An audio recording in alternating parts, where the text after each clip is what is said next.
Hi guys, it's Clint from Sharp Solutions.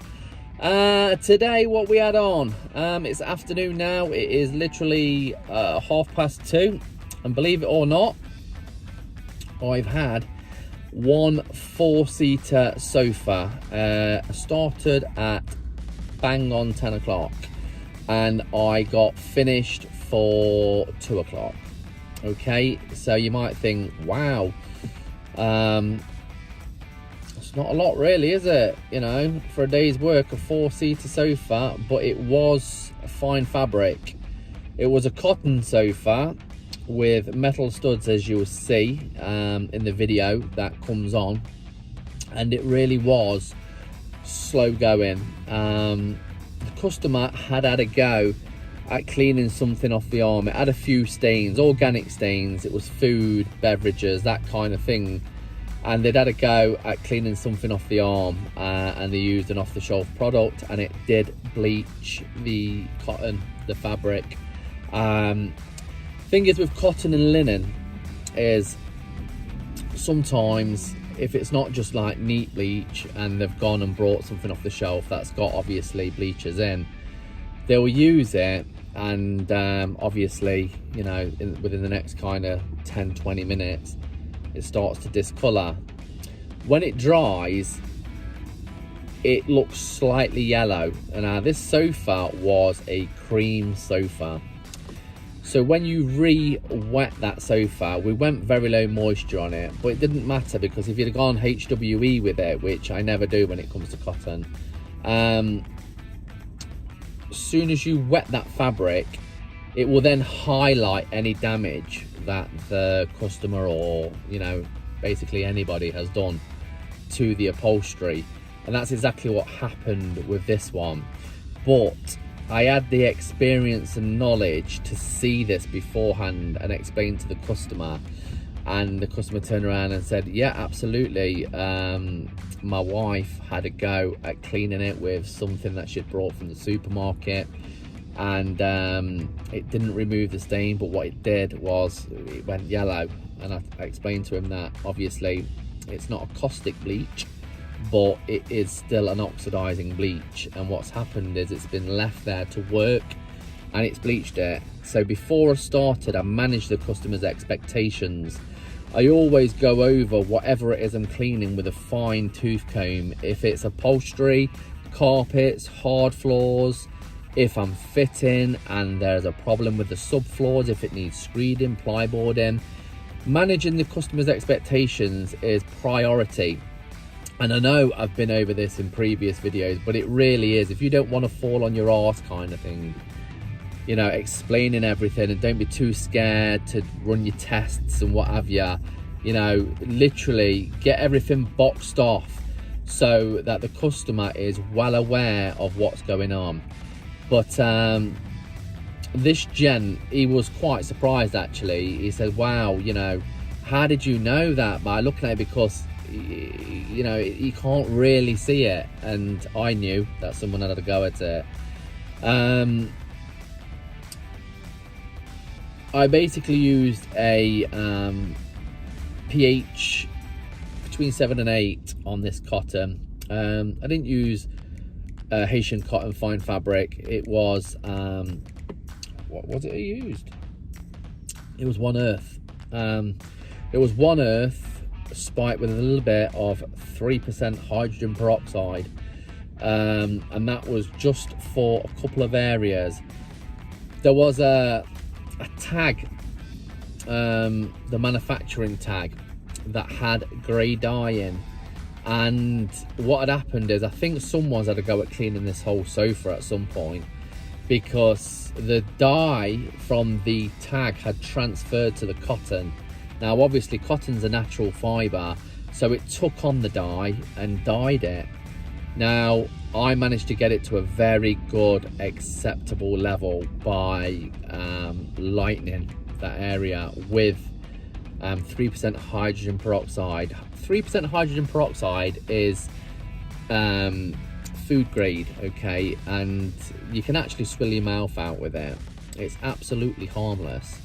It's not advised that obviously you drink it, because then you can have problems. But it's a safe product if you know how to work with it.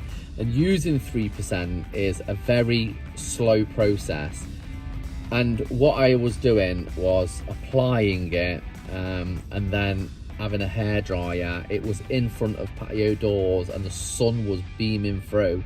So I had the advantage of UV and the heat to accelerate it.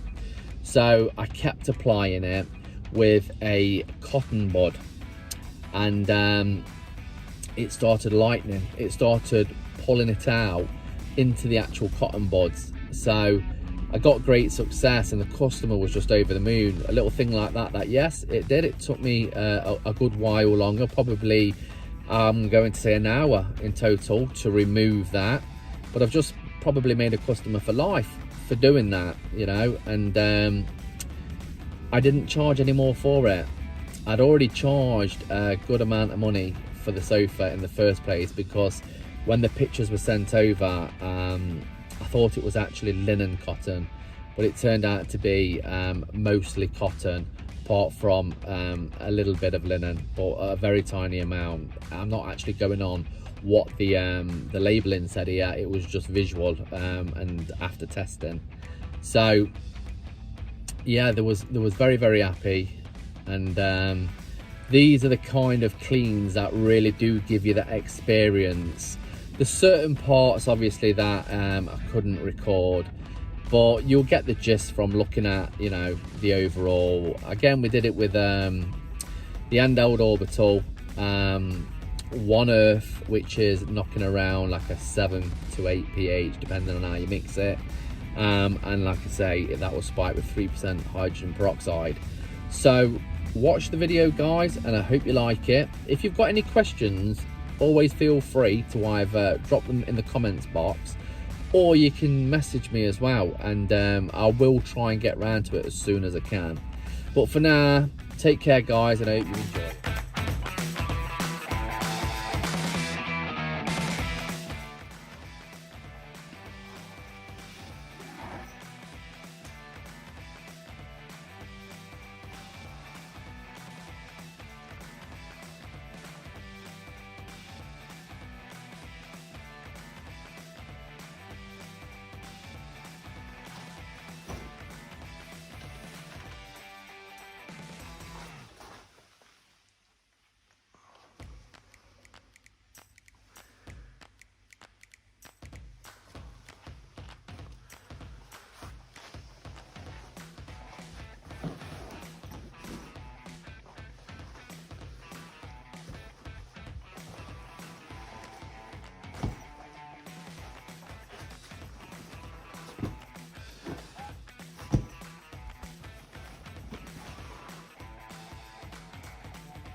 So this was the area that I was on about, where the label, the dye had ran out the label into the actual cotton. So at some point someone had tried to clean this and got that wet. That's the only way that that would have transferred, that is with moisture.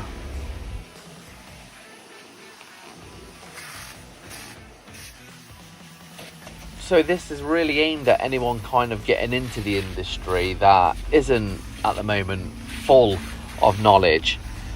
When it comes to cleaning upholstery and any furniture for that matter with studs, whether it's brass studs or chrome studs or any other metal for that reason, do not pump a lot of moisture around that area. You can clean these sofas as you wish. If HWE is your method, then so be it. But please do not pump moisture around these areas, because you will quickly find that it will rust, ruining the fabric. Then it will take a proper specialist to remove that rust. You don't want that on your conscience. You don't want to deliver that to a customer. So I find the best way to clean around studs is just with a very light mist, or even on a white terry towel.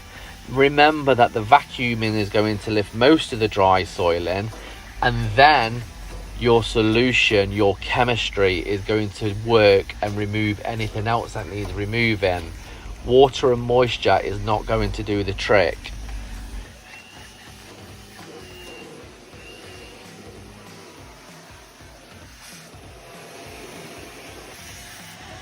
Yep. More vacuum. When it comes to very low moisture or HWE, one of the most important things when you're cleaning fine fabrics, or any fabric for that matter, is getting most of that dry soiling out via vacuum. And it's tedious, but it's worth it in the end.